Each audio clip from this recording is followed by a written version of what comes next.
Hello, everyone, and welcome back to another episode of Movies That Move We.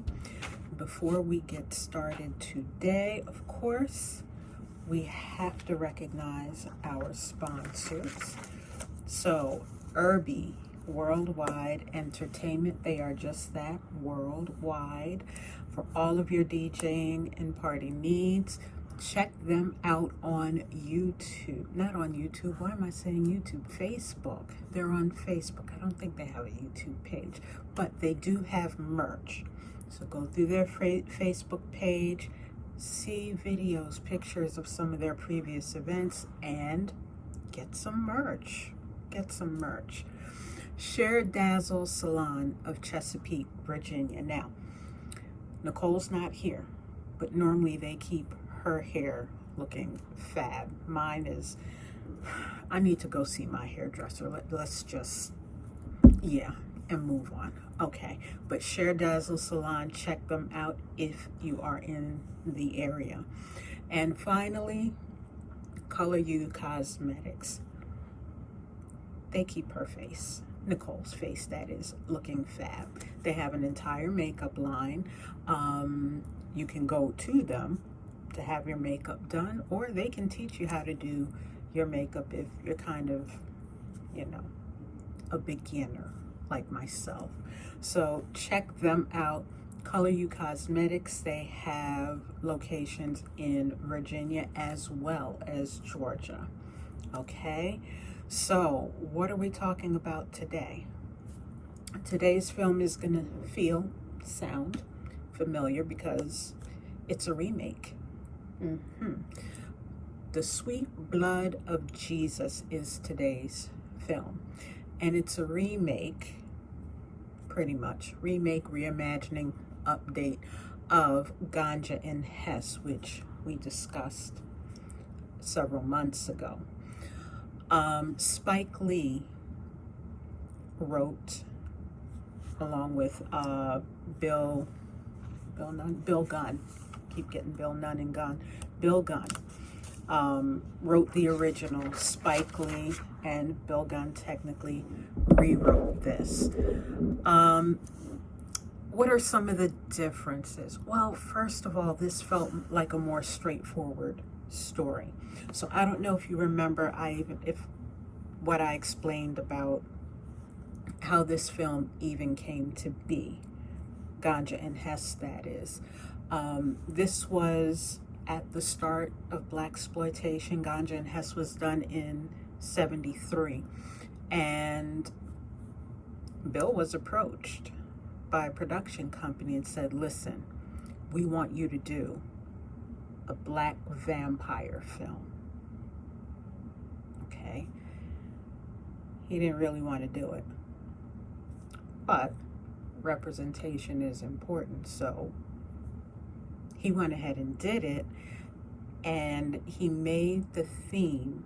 He used the vampires drinking blood, their lust for blood, as a metaphor for addiction, which was plaguing the black community and still does. So that's where the original movie started. By today's standards, Ganja Hess, the original, is considered an art film. And Spike Lee didn't leave that tone behind when he updated it to The Sweet Blood of Jesus. I feel like it's a cleaner version. It's kind of like what people have done with Dracula over the years. You have, I can't even think of the guy's name, who made Nosferatu, which was the first vampire film. And then other people come along and make their version until you end up with Twilight, essentially. So this, to me, feels like Spike Lee is saying, that was good, but I can do it better.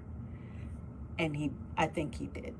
I think I followed this a lot better than I did Ganja Hess. Ganja Hess, a few times I was like, what am I?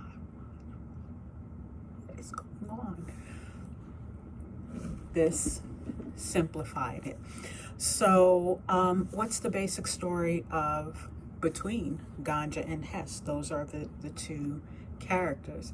Dr. Hess, was his last name Jones? Can't remember. But he was a doctor, anthropologist, and he found a blade that came from Africa, the Ashanti tribe, and his assistant was a bit unstable. They brought the blade back to his house. The assistant stayed the night, and in the middle of the night, the assistant tried to kill him.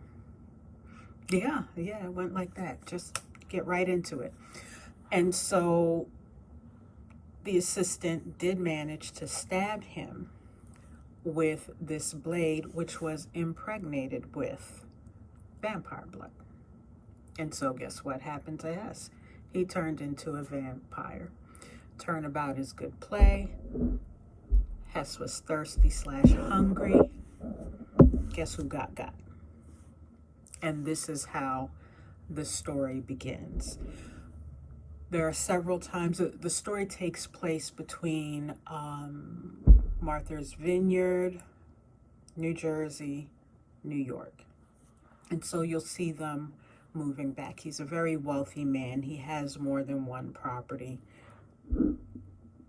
Excuse me, the cars, and I'm not talking about cars by today's standard, like classic cars, things from the 30s, those types of things. But he ends up meeting his assistant's wife. And Lord have mercy, because she was a piece of work from the door. And so when she met Hess, one, she didn't think he was the doctor. She thought he was the help. And when she finally figured out he was the doctor, her tune changed, because she's all about the Benjamins, baby. So, he falls in love at first sight. He failed to mention in the onset, oh, by the way, your husband died. I had to kill him because I was there. He left all of that out and just was like, oh, a woman, addiction number 2. Woman, no, let me, get her settled and comforted, and at some point, I'll fill her in. And he filled her in, and she was intrigued because her and her hubby were divorced. They got married and settled into vampire life, luring people, eating on fresh meat, whole nine. It's interesting, the approach. Like I said, Spike Lee maintained the art film feel to it, even the way dialogue was delivered. It still had that very 70s feel to it. How would I rate this? 4 out of 5 stars? I'm sorry, 4 out of 5. Out of 5 stars, I'd probably give it about a 4. I'd give it a 4. Again, the dialogue, the delivery felt very stilted at times. The conversations aren't, it's not like we're talking. Okay, I know you're not talking to me, but you know what I mean. Like I'm sitting here talking to you, and there's a certain flow to the whole conversation that it was, oh, are you enjoying the wine? You mean this wine I have here? It was just very, Anyway, but overall, I think it's a good retelling. I thought it was a great reinterpretation of the story. It was a lot clearer to me. This is not something you want the littles to be around while you're watching. Like, put them to bed. As soon as you hear art film, put the kids to bed, because there's going to be scattered backside and other body parts everywhere. So, again, keeping in how things were handled in the 70s. Yeah, everybody, full frontal. So, those are things to keep in mind. He had a lot of great people in here. What's her name? Saida Garrett was in here. Valerie Simpson from Ashford and Simpson was in this. Rami Malek played Hess's servant. Raphael Sadiq, because this does happen at a church. Yeah, all of that was in there. And as far as the title, if you're wondering, why didn't he just keep Ganja and Hess?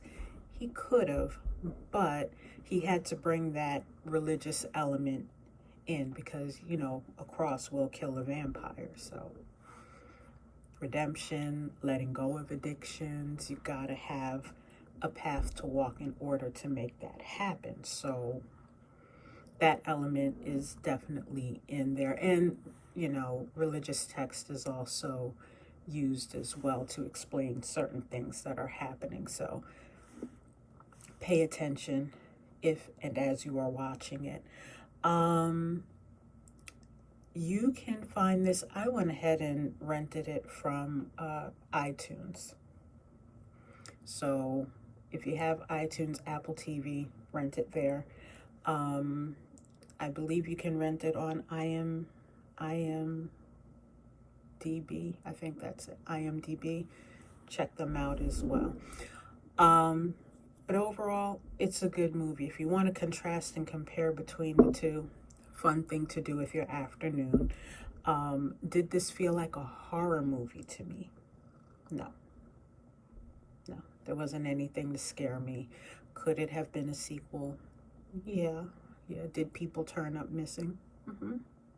And a lot more could have turned up missing, but we're not trying to do the very dramatic version of Ganja and Hess. Somebody else can do that. That wasn't what Spike was trying to do.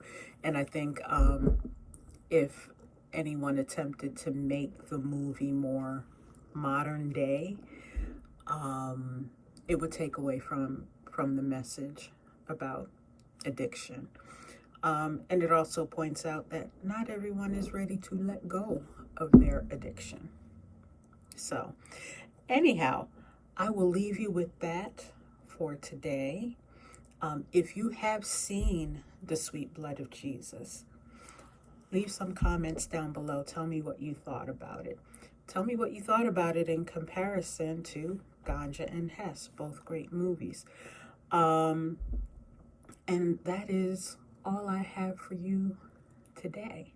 Before I go, though, I do want to remind you, if you're looking for summer reading, because summer isn't all just about movies, don't forget about Don's book, Brandywine Chicago Trilogy.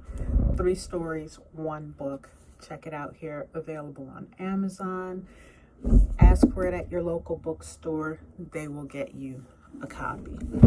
Okay, I just dropped a whole bunch of stuff out of this book. Anyway, and also Robert Rice Jr., that's the music that you heard at the very beginning, the opening here. Go ahead and check him out on smoothology.net. Okay, next week, I gotta work my week out, but next week we will be doing, Nope. That's what we're doing next week. Nope. So y'all go out, get your tickets, watch it. Let's meet back here on Saturday, same bat channel, same bat time. And y'all know I love a Jordan Peele movie, so I'm going to be all giddy and, oh my gosh, did you catch the symbol? Go to the theater with a notebook. Take notes, and we can compare notes, okay? I'll see you next week. Thanks for joining. Bye-bye.